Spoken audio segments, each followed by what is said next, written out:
Paz do Senhor, irmãos, amém? Abre a tua Bíblia comigo no livro de 1 João, capítulo 3, versículo 20. 1 João 3, 20. Sejam bem-vindos em nome de Jesus. Obrigado. 1 João 3, 20. Quem achou diz amém. Quem não achou diz misericórdia. Deus, não achei 1 João. Está pertinho do Apocalipse. E aí tem ali a graça manifesta, né? A graça manifesta é o telão, para quem não achou, né? Pois, se o nosso coração nos acusar, certamente Deus é maior que o nosso coração e conhece todas as coisas. Pai, é a tua boa palavra, Senhor. É como óleo fresco que desce sobre a cabeça de Arão, meu Pai. Escorre pela barba e pelas vestes. Tua palavra, Senhor, é como a água fresca da corrente, meu Pai, das montanhas, Senhor. A tua palavra é esperança, a tua palavra é vida. A tua palavra, Jesus, é espírito e vida. E nós estamos aqui mais uma vez, Pai, diante da tua palavra, diante, meu Senhor, do teu evangelho, que é o poder de Deus para a salvação. Pai, fala conosco uma vez mais, que o nosso coração esteja atento. Amém? Vocês podem se assentar, por favor. Glórias a Deus. Nós estamos numa série de mensagens falando sobre a alma. E, meus irmãos, isso é uma coisa de Deus mesmo, sabe? Porque quando Deus colocou isso no meu coração e o Espírito Santo começou a falar comigo sobre isso, eu confesso para vocês que eu me movi mais em obediência do que no entendimento, no alcance da importância disso. E em Deus é assim, muitas das vezes a gente tem que fazer, depois entender o porquê. Muitas das vezes nós temos que nos mover e depois vamos compreender por que Deus pediu tal coisa ou outra coisa. Porque o que nós temos recebido de testemunhos de pessoas que têm sido abençoadas, tocadas, confrontadas às vezes, mas confrontadas para romper nesses dias, tem sido uma coisa assim, eu não imaginava, sabe, Wesley? Eu não imaginava que o Senhor operaria assim, né? Desde a abertura, né? O primeiro tema que pregou foi o pastor Samuel, depois eu preguei um tema, minha esposa pregou, depois o Júlio ministrou também, estou trazendo mais uma ministração aqui, e já vejo a necessidade de estender um pouquinho mais esse tempo, né? É um tempo de tratamento, é um tempo de cura, é um tempo de sarar feridas. Nós vamos estender um pouquinho mais esses dias, e nós vamos emendar num tempo do Espírito Santo, em busca de batismo, do poder do Espírito Santo, porque tem muita gente sendo sarada para receber o melhor de Deus aí. Gente sendo sarada, vasos sendo novamente tampando aquelas rachaduras, vasos que estavam secos, rachados, e o azeite está sendo derramado em volta para novamente reconstituir aquele vaso. E vasos na obra para receber azeite, amém? Para receber óleo do Senhor. Irmãos, eu quero nessa noite, eu quero falar, o tema dessa mensagem é superando as crises na alma. Porque nós oramos para que nós não venhamos passar pelas mesmas. A nossa oração, a minha oração, é: livra-nos, Senhor, do mal. Nos livra do mal. Mas há momentos que temos que passar. Há momentos que são lapidadores de vitória. Momentos que você entra ali como uma pedra bruta, e naquela pressão, no fogo da prova, no atrito, você sai do outro lado de um diamante polido. Então há momentos que nós não temos como fugir. Há momentos que nós temos que enfrentar, que nós temos que encarar, momentos que nós muitas das vezes não gostaríamos. Ninguém escreve na agenda lá, vou escrever que esse dia vai ser o dia da minha aflição. Ninguém escreve isso. Maria escreve? Ninguém escreve. Ninguém quer passar por um dia mau. Mas o DCC, creio que foi do mês de junho ou julho, falou sobre a armadura de Deus. Foi junho, pastor Samuel? Julho. E uma das coisas que foi falada ali é que a armadura de Deus, ela nos ajuda a suportar, vencer o dia mau. E diante do dia mau, diante do dia da dificuldade, nós permanecemos inabaláveis. A diferença de servir a Deus não vai ser não passar por adversidades, mas vai ser por vencer as adversidades. Né? Fala para o teu irmão, você vai vencer as suas adversidades. Amém? Isso não é positivismo não, é fé. É fé, é crer na palavra, é crer naquilo que Deus tem para nós. E aí, irmãos, nós podemos olhar na Bíblia como é que algumas pessoas reagiram diante de situações de extrema pressão, de extrema dificuldade. Então eu vou comparar aqui 3 situações. A primeira delas é o profeta Elias. 1 Reis, capítulo 18, se você puder abrir a sua Bíblia comigo. 1 Reis 18 é um dos textos que eu mais conheço da Bíblia. Não porque eu já li ele muito, mas na primeira igreja que a gente serviu em Apucarana há tantos anos, tinha um irmão querido lá que ele pregava 3 ou 4 textos. E um deles era esse. E como ele pregava muito, a gente aprendeu muito esse texto aqui. Né? Ficamos bons nesse texto, né, pastora Paula? Querido irmão lá. Glória a Deus. 1 Reis 18, irmãos. Eu poderia dizer que é um capítulo da vitória. É um capítulo do poder de Deus. É um capítulo que todo crente gostaria de desfrutar isso aqui. Eu tenho certeza que, sem dúvida, todos de nós gostaríamos de desfrutar de um tempo como foi retratado aqui em 1 Reis 18. Eu não vou ler todos os versículos na íntegra, porque senão nós vamos gastar muito tempo com isso. Mas o que está acontecendo em 1 Reis 18?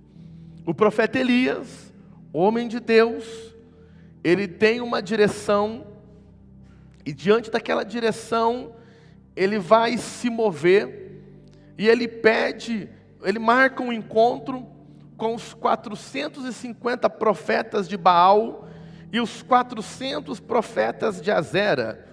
450 mais 400, estamos falando de 850 profetas. Eram 850 contra 1.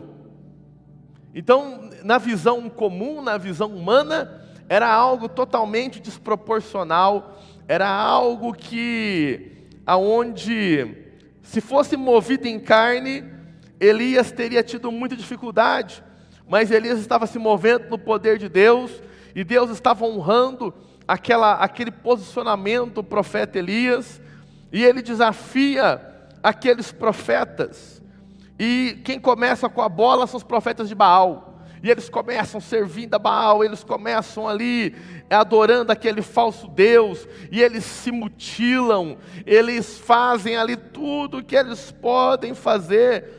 Chega uma hora até que o Elias fala assim para eles, olha só, versículo de número 27, Elias vai dizer assim, olha, falem mais alto, acredito que Baal está dormindo, né?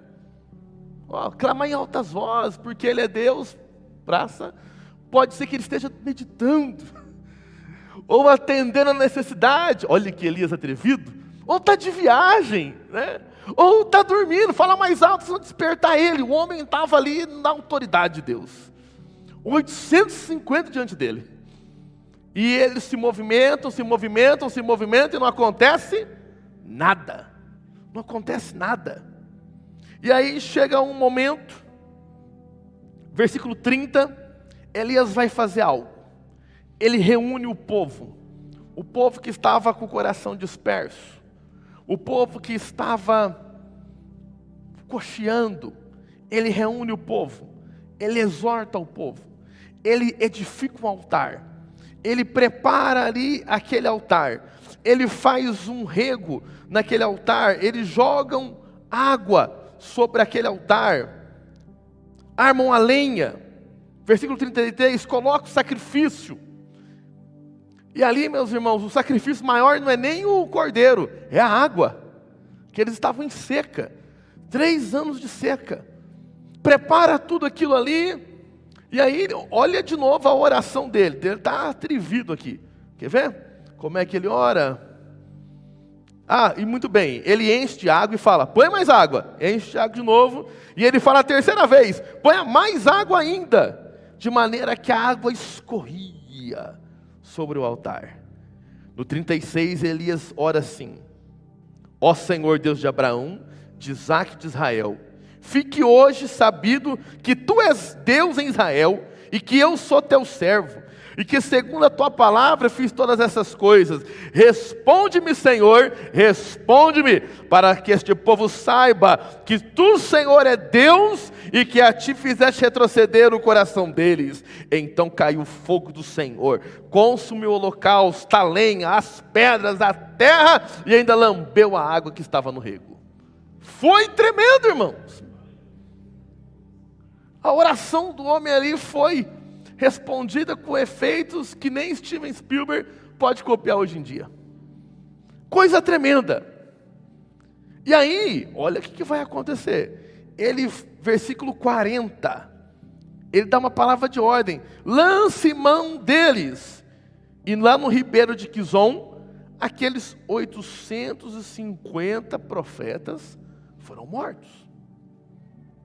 Se não bastasse, se não fosse muito milagre para o mesmo dia, Elias aquele dia estava com a corda toda.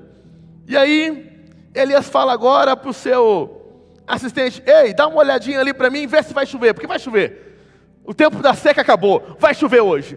E o moleque vai lá, olha, não vê nada. E eles observam 7 vezes, versículo 44, na 7ª vez, alguém diz: eis que se levanta uma nuvem, pequena, como a palma da mão de um homem. Então disse ele: sobe e diz a Acabe, arruma o teu carro e vai correndo, porque grande chuva está chegando. E dentro em pouco tempo, os céus se enegreceram, com nuvens e vento, e caiu grande chuva.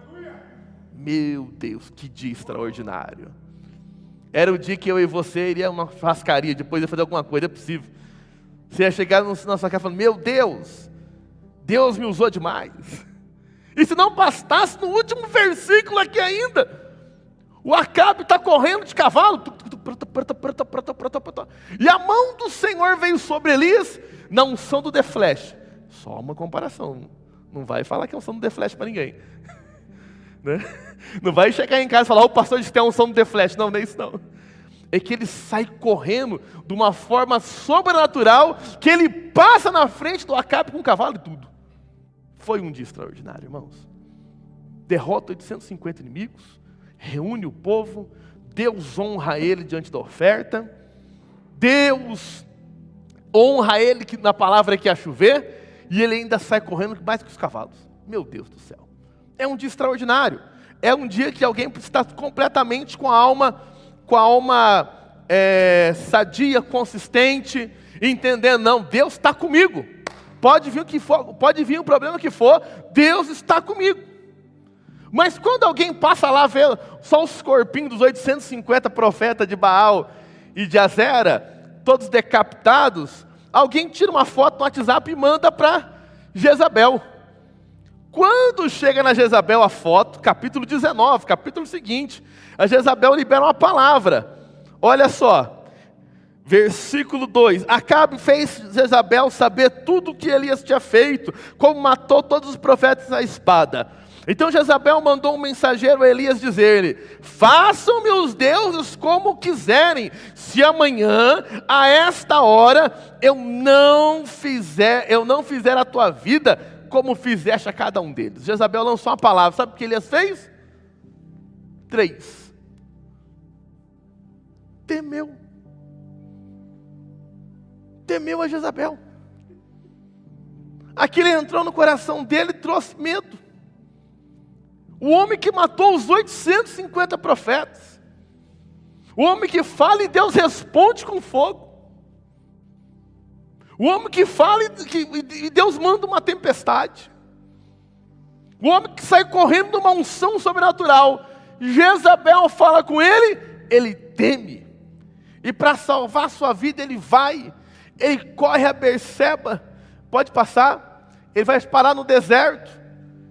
Ele corre, foge, chega no deserto, se vê exausto, senta embaixo de um pé de árvore e deseja nada mais, nada menos do que a morte.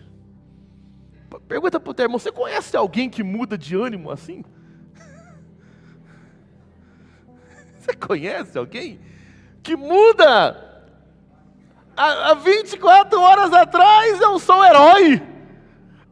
Há 24 horas agora eu quero morrer. Escorei num pé de árvore e vou morrer. Senhoras e senhores, não é privilégio nosso tais situações. Um homem de Deus poderoso desse passa um desafio na alma tão grande quanto. Como nós mortais. Como nós que oramos ainda não vimos o fogo descer do céu desse jeito, consumir o ribeiro, o cordeiro e tudo mais. Alguns afirmam que foi uma depressão de Elias. Pelo menos os sintomas são depressivos. Os sintomas são graves. Primeiro, ele está isolado. Está num lugar isolado. Está com medo. Está desencorajado. Está desmotivado. E ele chega no ponto de desejar morrer.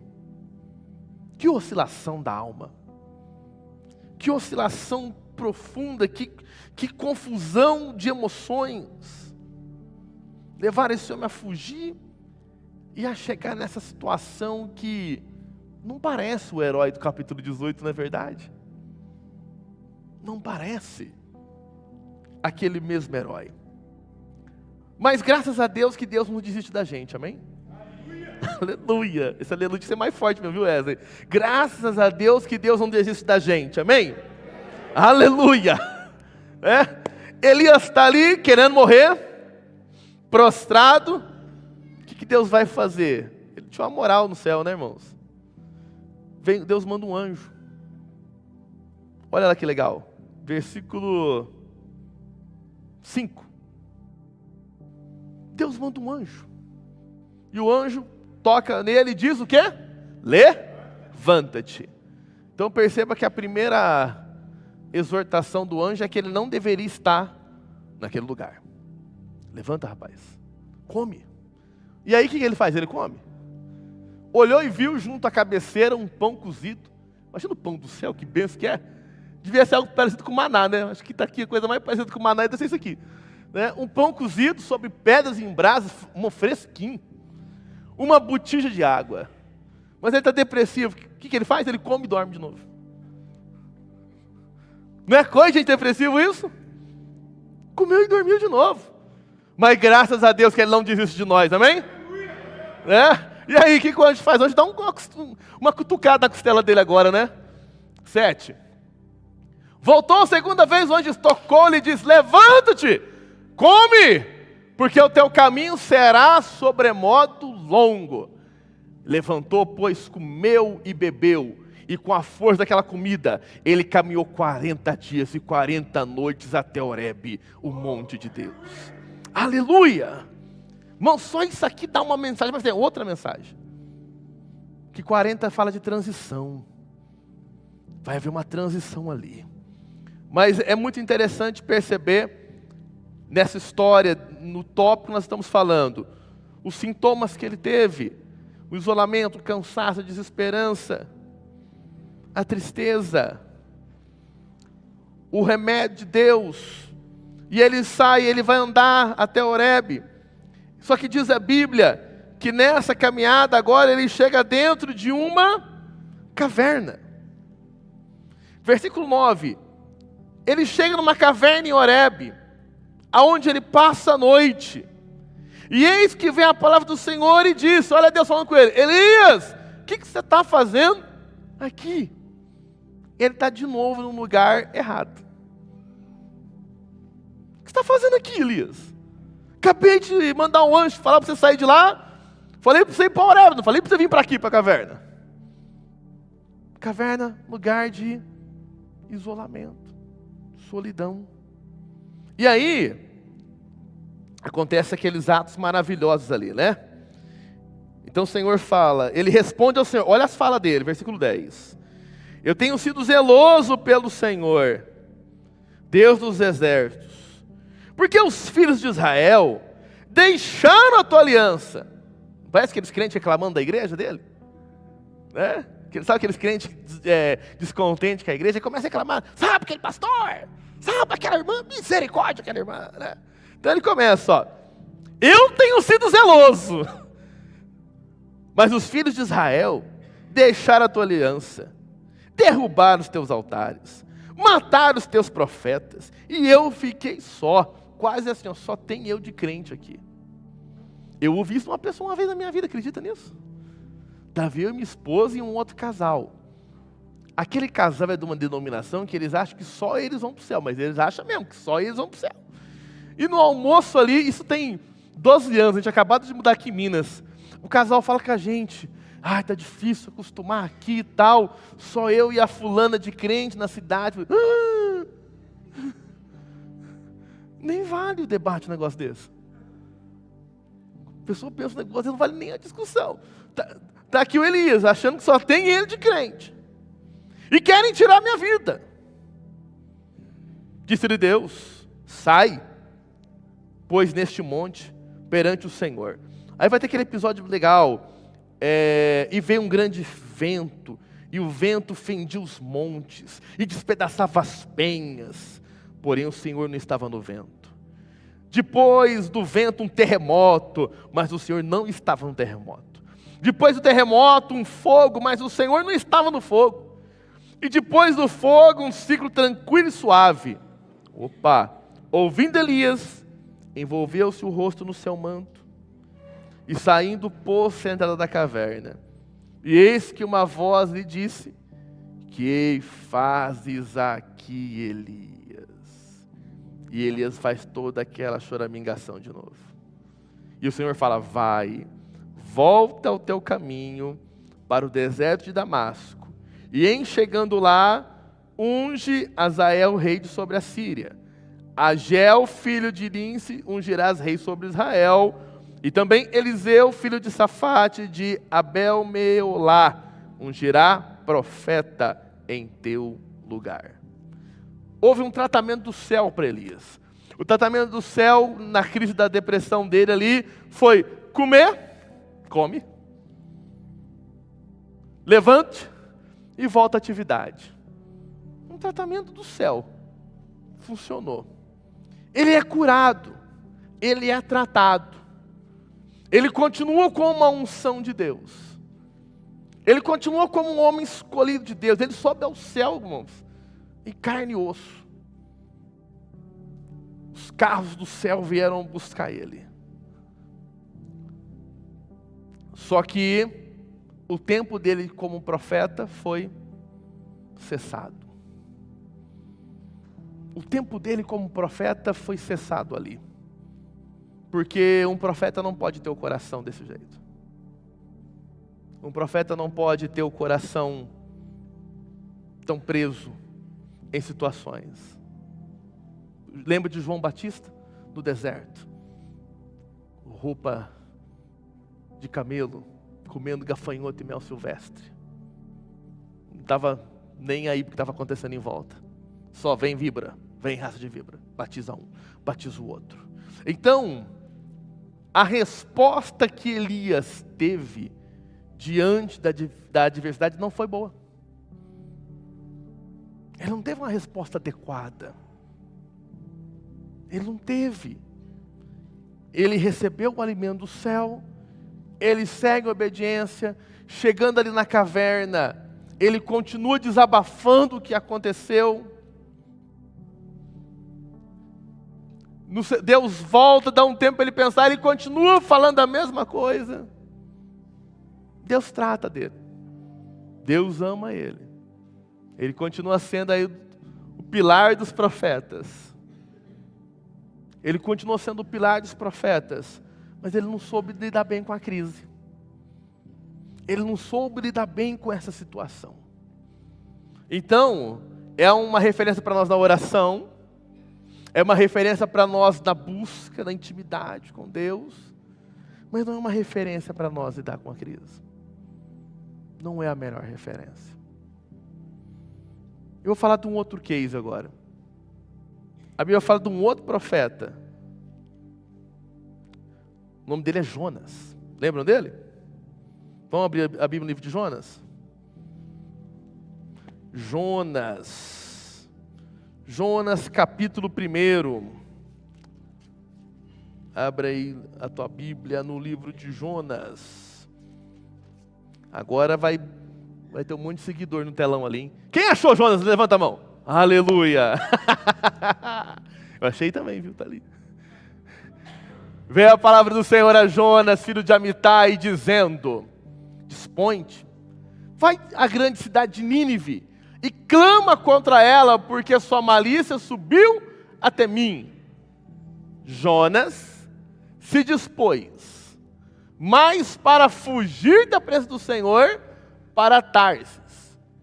E tendo descido a Jope, que era o porto, achou um navio que ia para Tarsis.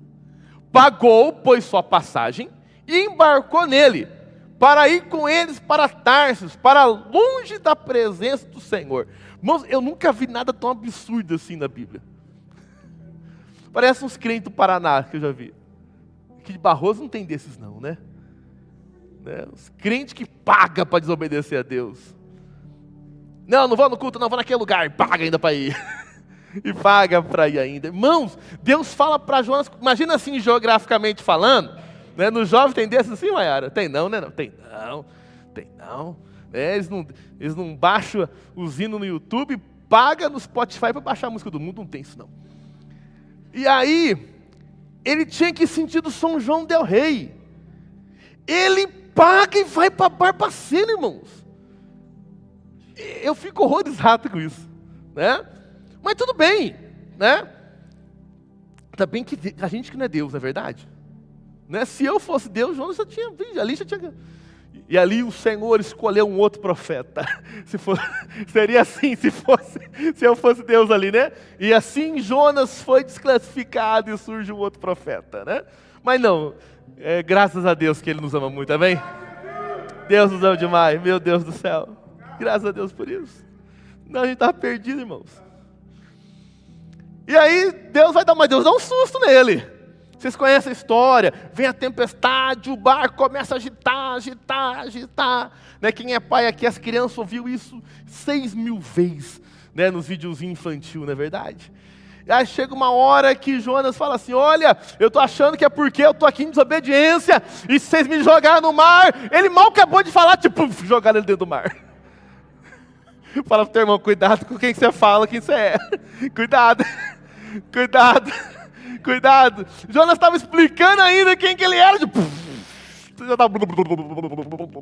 estava engolindo água já, né? Mas Deus é maravilhoso, né?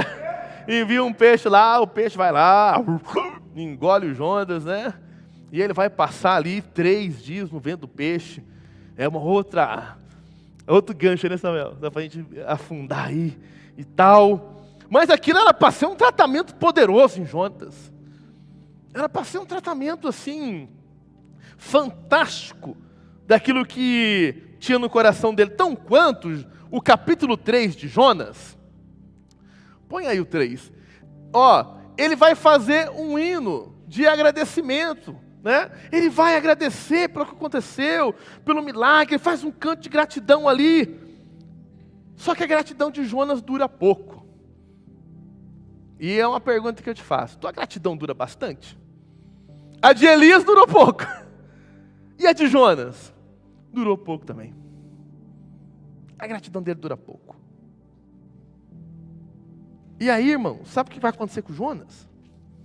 O Jonas, ele vai ficar bravo. Porque ele vai lá, Jonas vai pregar uma mensagem igual o pastor PJR. Sabe aquela mensagem que ele não quer que ninguém converte, quer que todo mundo vai para o inferno mesmo? Vocês vão para o inferno. O inferno está ali esperando vocês. Tem uma placa no inferno com o seu nome te esperando. Sabe aquela pregação assim que quer salvar pelo medo? Né? Vocês vão ver, lá é 100 graus. Lá o verme não morre. E tudo isso é verdade, amém? Tudo isso é verdade. Eu falo da forma da colocação. Então Jonas pregou lá rapidamente, desceu o machado neles, né? Só que acontece o que Jonas não esperava. Deus agiu. E aí, versículo 5 diz assim, os ninivitas creram na pregação de Jonas. E começaram um jejum, ficaram mais crentes que nós. Começaram um jejum, vestiram de pano de saco e cinza, do maior ao menor. Chegou a notícia ao rei. Ele levanta do seu trono, tira as vestes reais, se cobre de pano de saco, se senta sobre a cinza, e se fez proclamar na cidade, por mandado do rei, nem homens, nem animais, nem bois, nem ovelhas, comam nada, nem bebam água, mas sejam cobertos de pano de saco, tanto os homens como animais, e clamarão fortemente a Deus, e se converterão cada um do seu mau caminho, e da violência que há nas suas mãos, quem sabe se voltará a Deus, e se arrependerá, e se apartará do furor da sua ira, de sorte que não pereçamos. Deus o que fizeram, como se converteram do seu mau caminho, e Deus se arrependeu do mal que tinha dito que eles faria, e não o fez. Meu Deus, irmãos, meu Deus. Comemoração, versículo próximo, por favor, capítulo 4, versículo 1. Olha o nosso profeta aqui. Com isso, desgostou-se Jonas extremamente, ficou irado. Senalistal feriu a planta e esta secou. Versículo 8.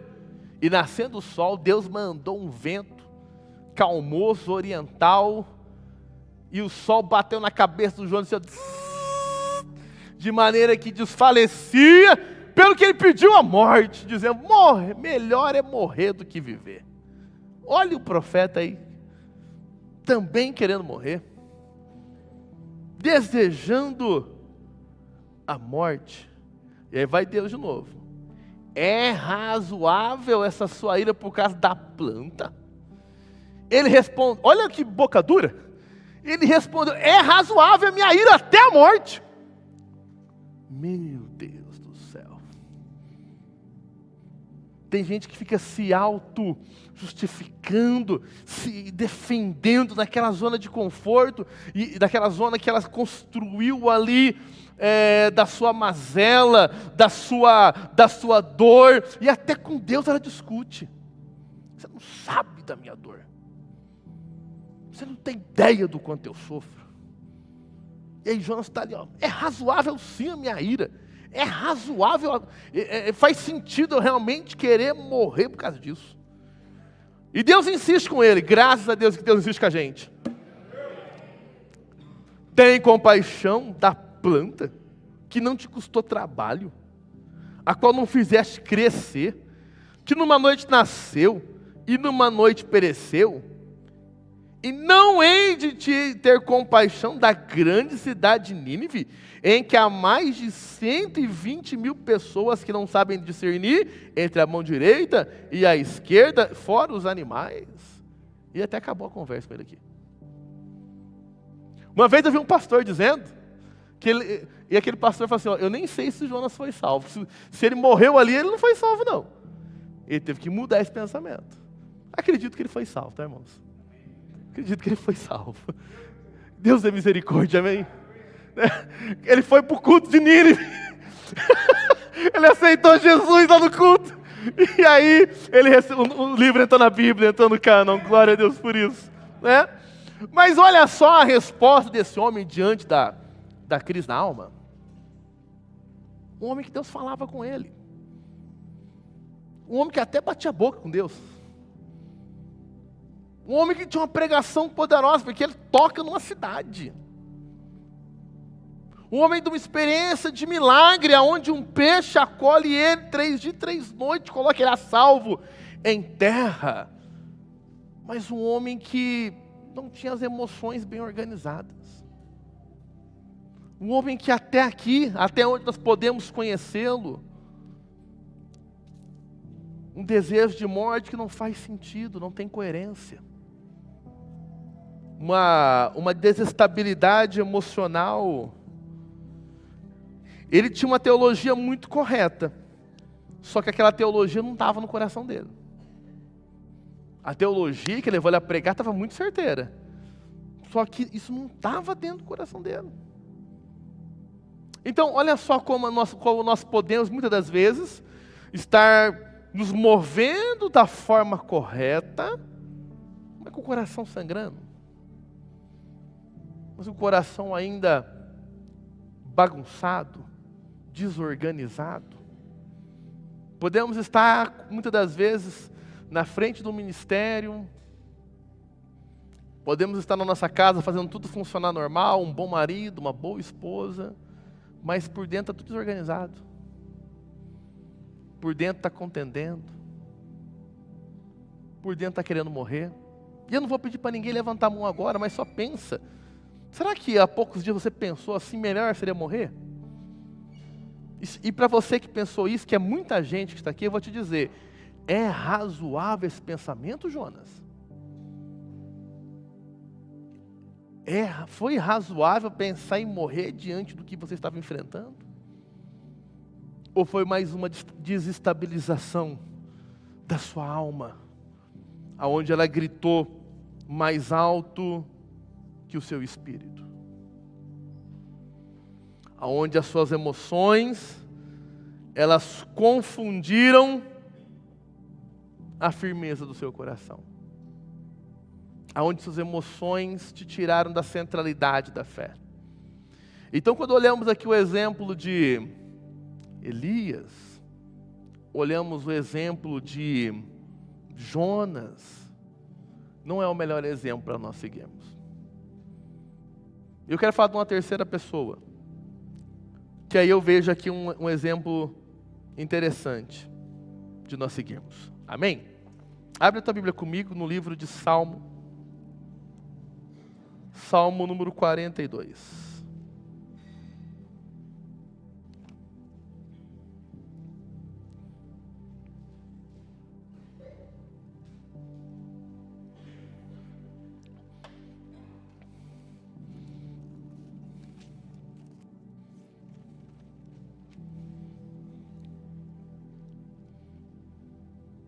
Amém? Vamos ler bastante Bíblia agora, tá bom? Vamos ler o 42 e o 43, porque eles são conectados. Como suspira a corça pela corrente das águas, assim por ti, ó Deus, suspira a minha alma. A minha alma tem sede de Deus, do Deus vivo. Quando irei e me verei perante a face de meu Deus? As minhas lágrimas têm sido o meu alimento dia e noite, enquanto me dizem continuamente, o teu Deus onde está? Lembro-me destas coisas, e dentro de mim se me derrama a alma, de como passava eu com a multidão de povo, e os guiava em procissão à casa de Deus, em gritos de alegria e louvor, multidão de festa. Por que está batido a minha alma? Por que te perturbas dentro de mim? Espera em Deus, pois ainda o louvarei, a Ele, meu auxílio e Deus meu. Sinto abatida dentro de mim a minha alma. Lembro-me, portanto, de ti, nas terras do Jordão e no monte Hermon, e no outeiro de Mizar. Um abismo chama outro abismo, ao fragor das tuas catadupas. Todas as tuas ondas e varas pousaram sobre mim. Contudo, ó Senhor, durante o dia me concede a sua misericórdia, e à noite comigo está o seu cântico, uma oração ao Deus da minha vida. Digo a Deus, minha rocha, por que te olvidaste de mim? Porque hei de andar eu lamentando sobre a opressão dos meus inimigos? Esmigalham-se-me os ossos, quando os meus adversários me insultam dizendo, o teu Deus, onde está? Porque está batido a minha alma, porque te perturbas dentro de mim? Espera em Deus, pois ainda o louvarei, a Ele meu auxílio e Deus meu. Faze-me justiça, ó Deus, e pleiteia a minha causa contra a nação contenciosa. Livra-me do homem fraudulento e injusto, pois Tu és o Deus da minha fortaleza. Por que me rejeitas? Porque hei de andar eu lamentando sobre a opressão dos meus inimigos? Envia a Tua luz e a Tua verdade, para que me guiem e me levem ao Teu santo monte e aos Teus tabernáculos. Então irei ao altar de Deus que é a minha grande alegria. Ao som da harpa eu Te louvarei, ó Deus, Deus meu. Porque está batido a minha alma, porque te perturbas dentro de mim? Espera em Deus, pois ainda o louvarei, a Ele meu auxílio e Deus meu. Aleluia. Davi, irmãos, também enfrenta adversidades na alma fortíssimas. Davi, ele foi, se lembrar desde a unção, ele já foi preterido ali. No dia que o profeta vem na casa, ele não é nem lembrado. Deus tem que falar com Samuel, está faltando um moleque, chama o moleque, está lá no pasto, cuidando das ovelhas. Nos trazendo um pano de fundo de que ele era preterido entre os seus irmãos. Depois nós vemos, diante do advento de Golias, ele surge, Saul traz ele para perto, mas cria um ciúme tremendo dele, o persegue. E ele vive fugindo de Saul, fugindo. Ele alcança o reinado. E no poder de rei, nós sabemos a história, ele adultera com Batseba. É Batseba, correto? Adultera com a Batseba. Perde um filho. Vem um juízo de Deus sobre eles. Depois, lá na frente, um dos seus filhos o persegue, também ele tem que fugir.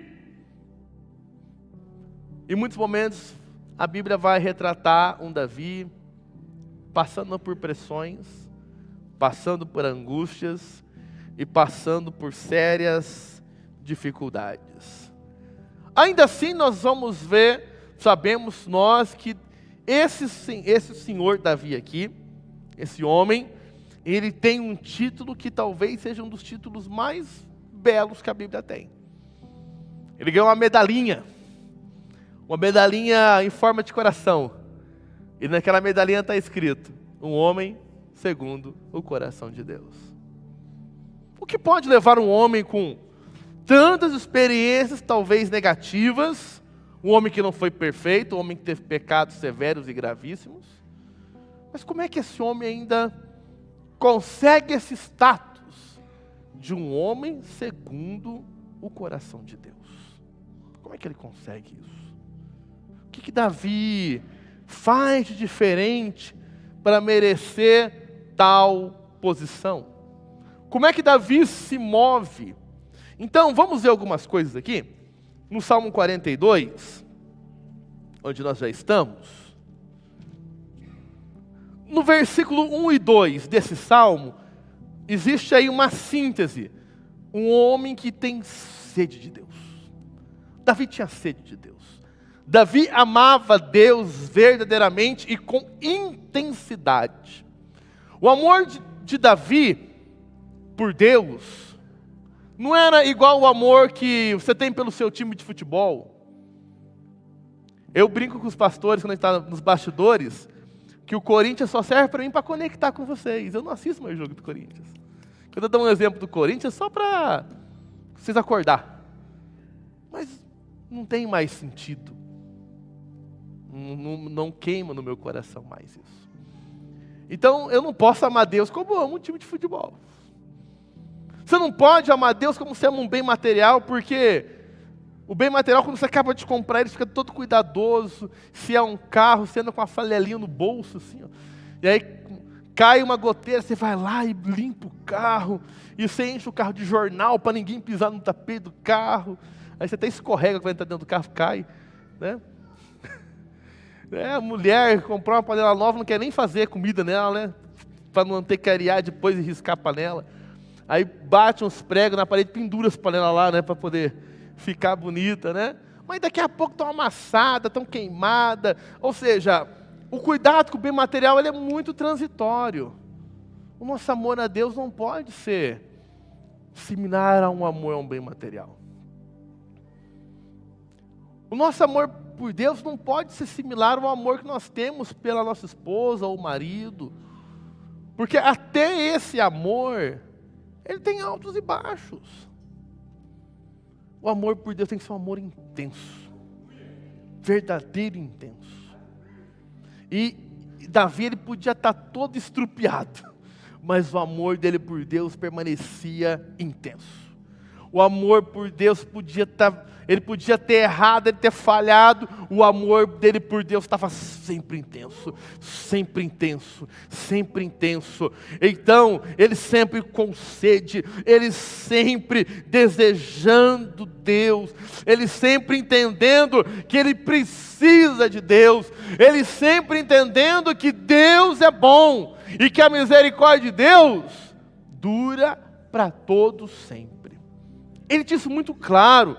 E aqui ele está fazendo uma poesia para Deus. Olha, da mesma forma que a corça suspira por águas correntes, ou seja, ela não está à procura de uma poça de água enlameada, porque isso o mundo pode oferecer. O pecado é como se fosse uma poça de água enlameada, que você pode ali se refrescar, mas que vai fazer mal para você, vai trazer doença, vai trazer consequência. Deus não é uma poça de água enlameada, mas Ele é corrente de água. Ele é água viva, ele é água que flui. Então Davi, ele não se conforma com nada que não seja o manancial das águas vivas. E ele fala: por Deus, por ti, ó Deus, assim a minha alma suspira.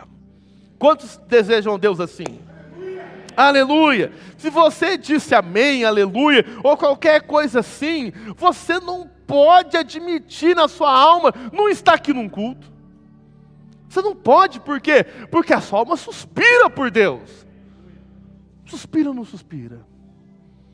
Você não pode admitir ficar longe deste livro, porque a sua alma suspira por Deus. Davi, ele era intenso no seu amor por Deus. Só que ainda assim, Davi, ele admitia os seus problemas. Ele admitia a sua realidade. E olha aqui o versículo 3, ó. Ele adora, exalta e já fala: as minhas lágrimas têm sido meu alimento, de dia e de noite. E olha uma coisa que deixava ele bravo: Senhor, eu fico, Senhor, continuamente, eu fico triste quando dizem assim, ó: aonde o teu Deus está? Nos dias de hoje é como se alguém olhasse para você numa situação difícil e dissesse assim, ó: mas você não é crente? Isso é do diabo, irmãos. É um dedo do diabo, um dedo desse. Você não é crente? A não ser se você estivesse sendo um crente meio lambão, sabe? Um crente meio ruim. Aí tem que falar para você se posicionar. Mas se você estiver certinho na palavra, isso é um dedo do diabo, é um dedo do acusador, dizendo: mas você não é crente? Eu até preguei essa mensagem tem muitos anos. Aonde está o nosso Deus, né? Os 3 lugares onde Deus está. Lembra disso, pastora Paula? Oh, que bênção, hein? Saudosismo deu agora. Ai, Jesus, que gostoso. Né? Então, Davi, ele admite que tem problemas. Ele admite que tem dificuldades. E aí, ele se conhece. Ele se conhece a tal ponto que ele enxergando aquela crise emocional que ele está passando, versículo 5, ele aponta ele pregar para ele mesmo. Olha que ele olha para ele e diz assim: mas por que, minha alma, você está batida assim? É o que Jonas não fez. Aí Deus faz. Aí Jonas, por que você está desse jeito? Davi, ele já se questiona. Por que a minha alma está abatida assim? Por que essa perturbação dentro de mim? E ele fala para ele mesmo, espere em Deus, pois eu ainda o louvarei, a Ele o meu auxílio e Deus meu. Ou seja, ele se questiona, ele se confronta e ele se posiciona. Ele acredita naquilo que ele está determinando. Pergunto, você prega para você? Quem é que faz? Eu prego para mim mesmo. Irmãos, eu prego para mim mesmo. Eu ouço minhas mensagens de novo. Eu choro ouvindo minhas mensagens, não choro? De vez em quando o pastor dá umas cajadadas, dói até de mim. Ai, meu Deus do céu, bateu essa. Né? Irmãos, eu prego para mim. Pregue para você também. Confronte a sua alma. Confronte, ninguém vai conhecer o seu coração melhor que você. E ainda que você não conheça totalmente, maior é Deus que conhece ele. Mas pregue para você. Seja firme com você.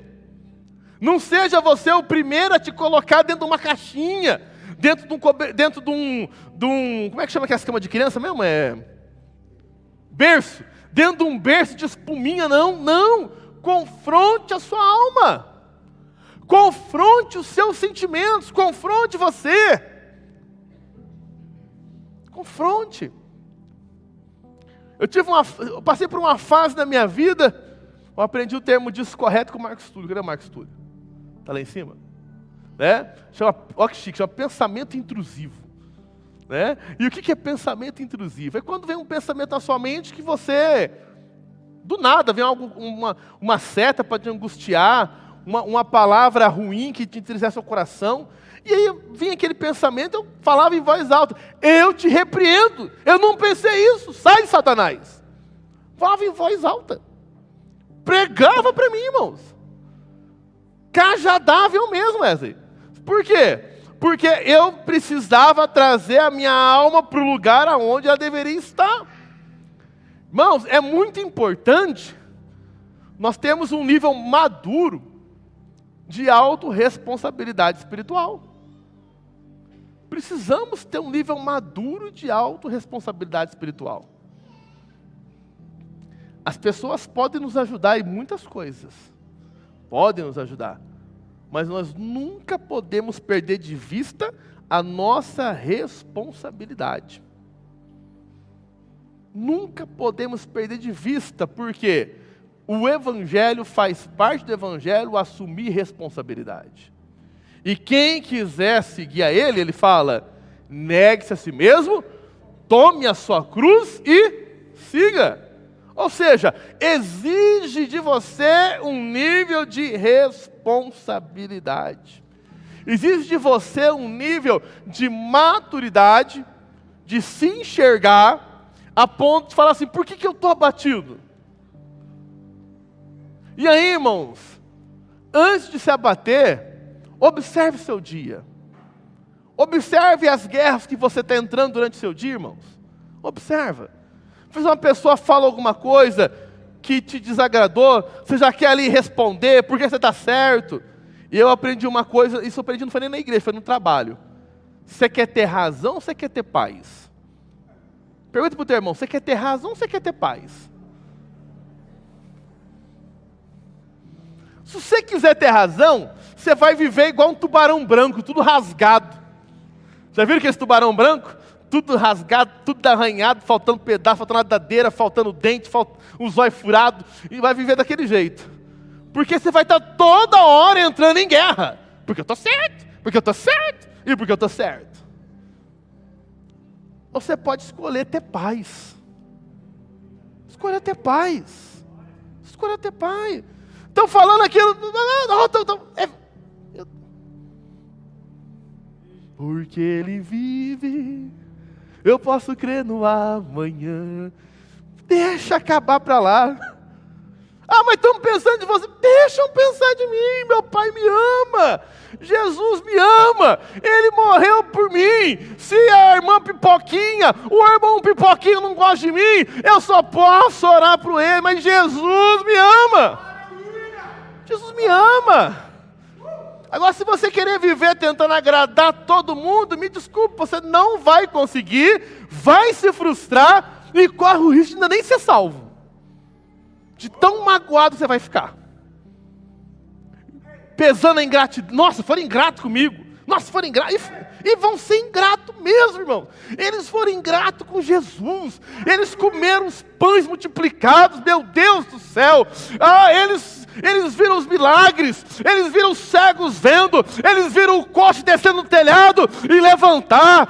Eles viram a mulher sendo curada do fluxo de sangue. Eles viram a filha do Jairo rindo de novo, voltando. Eles viram a pedra sendo rolada e o Lázaro saindo para fora. E ainda assim aqueles infelizes gritaram: crucifica. Fala pro teu irmão: meu irmão, não espere muito não. Espere em Deus. Ele é a âncora da tua alma. Ele é a rocha. Ele é o teu Pai. É Ele que te sustenta com a tua mão direita. É Ele. Espere em Deus. Espere em Deus.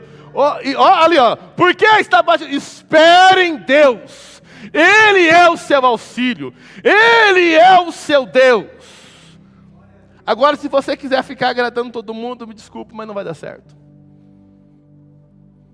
Não vai dar certo. Se você esperar que toda vez eu te vejo na rua e vou lá, atravesso, te cumprimento, eu vou te decepcionar. Eu não vou te ver todas as vezes. Se eu te ver, eu vou fazer isso. Já atrás um irmão quase me atropelou.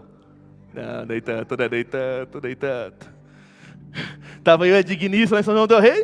Pastor, eu fui lá correndo, atrapalhando o trânsito um pouquinho, abraçamos e fomos embora. Se eu te ver, eu vou te abraçar. Mas eu posso não te ver. E se eu não te ver? Espera em Deus, aleluia. Ei, espera nele. Espera nele. Confia em Deus. Firma a sua alma. Firma as suas emoções. Se confronte. Olhe para si e veja se não é hora de levantar. Veja para si e veja se não é hora de se mover. Olhe para dentro de si, meu irmão. Olhe para dentro de si, minha irmã. Enxergue a sua realidade. Coloque uma expectativa em Deus. Ele está triste hoje.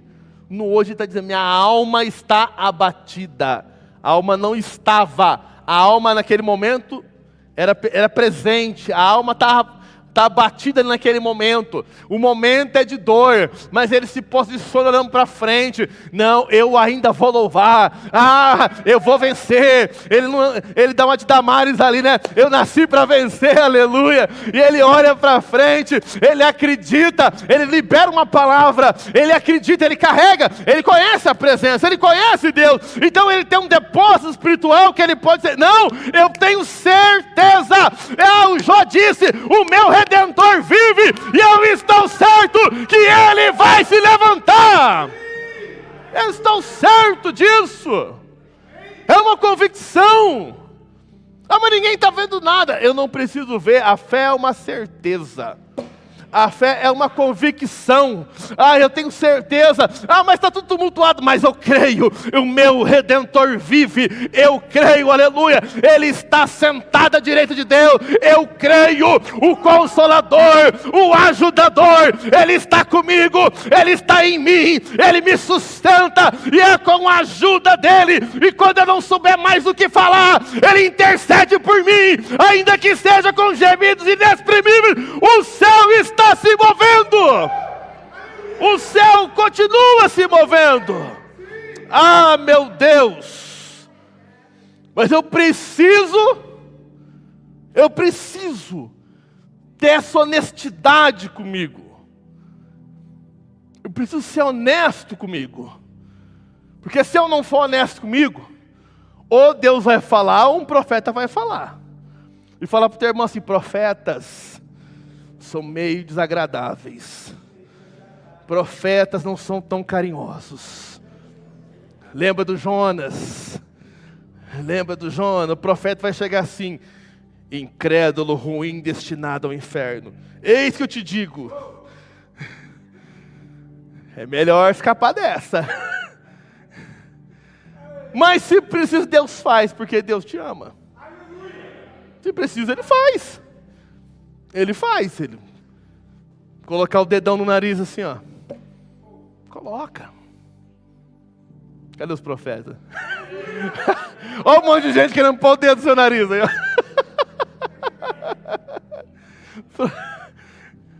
Mas ainda é por amor. Ainda é por amor. Lembra da Santa Ceia?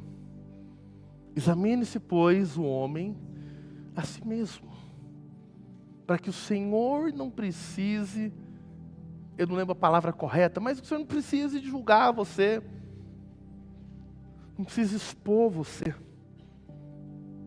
Sabe, quando Davi, versículo 7, por favor, aquele é o 7, qual que é esse? Não é o 7 não, é o 5, aí mesmo, está certinho aí, está certinho. É lá onde estava mesmo, desculpa, no 5, né? Quando Davi, ele fala que ele vai louvar a Deus, que Deus é o auxílio dele, ele está confiando na soberania de Deus. Ele está confiando que Deus é soberano. Ele não está se perdendo na circunstância, mas ele não está mentindo que ele está triste. Ele está reconhecendo: eu estou triste, eu estou abatido. Ele está reconhecendo a situação. Só que ele já está determinando: eu não vou ficar nela. Eu não vou parar aqui. Ele não sentou igual ele sentou: vou morrer aqui. Não, ele não sentou. Ele não sentou igual o Jonas: vou morrer aqui encostado nesse toco de abóbora aqui que agora secou tudo. Né? Não, ele falou: eu vou ver. Eu vou estar com Deus. Eu vou estar com Ele. Então, meus irmãos, precisa acontecer dentro de você. Tem um versículo, ponha para mim, por favor, 2 Coríntios capítulo 10, versículo 5. 2 Coríntios 10, 5. Eu também já tive a minha guerra na alma. E nesse período da minha guerra, um livro que me ajudou muito chama Campo de Batalha na Mente. Um livro muito simples, leitura muito simples da Joyce Meyer. Leitura simples. Quem já leu esse livro? Aquele livro é uma pérola. Leia esse livro. Campo de Batalha na Mente. Deve ter até em PDF hoje. Deve ter ali na Zateca, com certeza. Tem, Maria? Cadê a Maria? Está lá em cima, né? Tem aula. Irmão, tem o dia que você quiser. Fala pro teu irmão, só vai pro inferno quem quer. Só vai pro inferno quem quer, irmão. Hoje tem a Bíblia falada em braille, do jeito que você quiser, irmãos. Olha só. E toda altivez ou pensamento que se levante contra o conhecimento de Deus, e levando cativo todo pensamento à obediência de Cristo. Eu vou simplificar esse versículo. Toda vez que vir na sua mente alguma coisa que te deprecie, que te oprima, que te envergonhe, que te tire da posição de filho, que te tire da posição de crente em Deus, pegue esse pensamento e leve ele preso. Apresenta ele na cruz. Apresenta ele diante dos pés de Jesus. Presente. Eu já cheguei a fazer isso fisicamente, assim, ó. Tá vendo, Jesus? Olha aqui. E aos pés da cruz, irmãos, diante do sangue do Cordeiro, só sai vida. Só sai vida e vida em abundância. Vida e vida em abundância. Só que quem vai ter que levar esse pensamento aos pés de Cristo, quem vai ter que levar é você. Nem o diabo pode fazer isso, porque o diabo não pode entrar na sua mente. Só se ele dominar você em possessão, mas não vai acontecer em nome de Jesus. É você que tem que tomar essa decisão. Você que tem que pegar todo o pensamento de acusação, todo pensamento que é contrário ao conhecimento de Deus. O que você conhece de Deus? Pelo que você conhece, Deus é o quê? Deus é amor, o que mais? Poderoso, o que mais? Pai. Fala, Sara. Deus é misericordioso, o que mais? Fiel, o que mais? Eu sou, o que mais que Deus é? Deus é tremendo, o que mais que Deus é? Provedor, Deus é tremendo, o que mais? Oh, meu Deus do céu. Então toda hora que vi um pensamento falando, não, você vai ser um derrotado, um desgraçado, um sem misericórdia, não, você é um perdido, não, você é um mal amado, não, você não tem pai. Ei, toda hora que vi um pensamento desse tipo, pega esse pensamento, coloque ele aos pés da cruz de Cristo, aleluia, porque a cruz vai te libertar disso. A cruz vai te libertar. E agora eu não estou falando de livro, estou falando de experiência própria. Mas você vai ter que pegar e colocar isso ao pé da cruz. Vamos ficar de pé em nome de Jesus.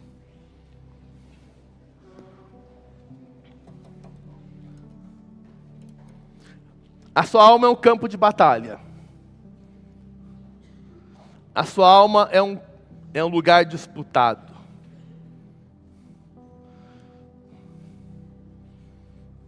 Existe uma metáfora aí do lobo bom e do lobo mau. E prevalece o lobo que você alimenta mais.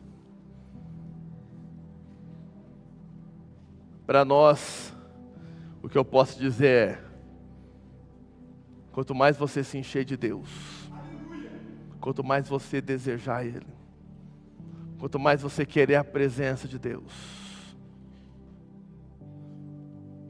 o Espírito do Senhor na sua vida,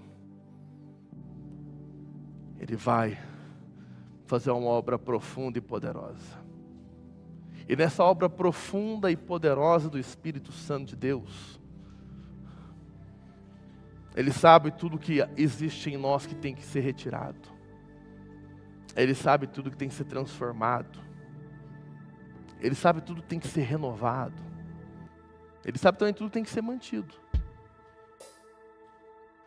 O meu Senhor, teu Deus, enquanto você era uma substância informe, Ele já te conhecia. Ele já conhecia você. Agora, isso não significa que você não deve apresentar para Ele os seus problemas. Isso não significa que você não deve apresentar para Ele a aflição da sua alma. Davi faz isso. Senhor, assim como a corça suspira por águas, assim eu tenho sede de Ti, Senhor. Mas a minha alma está angustiada hoje. A minha alma está abatida. Os inimigos olham para mim e perguntam, onde está o seu Deus? E ele olha para si mesmo e se questiona, por que minha alma está abatida? Mas dentro dele, há um pulsar do Espírito Santo. Dentro dele, o pulsar do Espírito falava, ei, espere em Deus, espere em Deus, confia em Deus, confia no Eterno, confia. Feche seus olhos em nome de Jesus, feche seus olhos e faça como Davi fez.